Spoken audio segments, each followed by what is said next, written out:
Hello engineers, welcome to CAD class.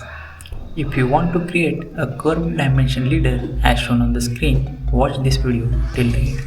It's very simple, just follow my instructions to create the curved arrow. So pay attention here.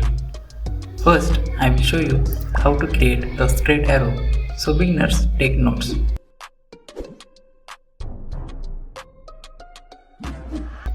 You need to type LEADER on your keyboard.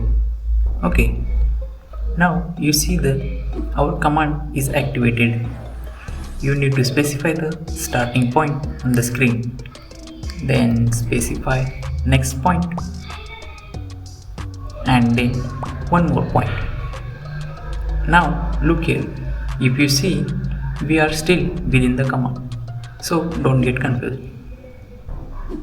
Just right click and you will see an enter option. Click on it, then right click again and select none. Okay, your straight leader arrow is ready. Now let's get to the main topic. I will quickly copy this arrow. We will convert this straight arrow into a curved arrow. It's very easy and it takes just 4 seconds. Look here. Click on the arrow and open the properties. If you don't see the properties menu, don't worry. Just press Ctrl 1 and see if it opens. Simple. Now click on the arrow and go to the properties menu. Then go to the mist, where you will see 3 options. Click on the type and select the last option from the list.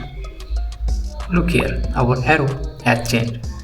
It's that simple and quick. If you have any problems or difficulties in AutoCAD, comment below. I will make a video on that problem. And if you don't understand something, comment below. I will reply. Thank you.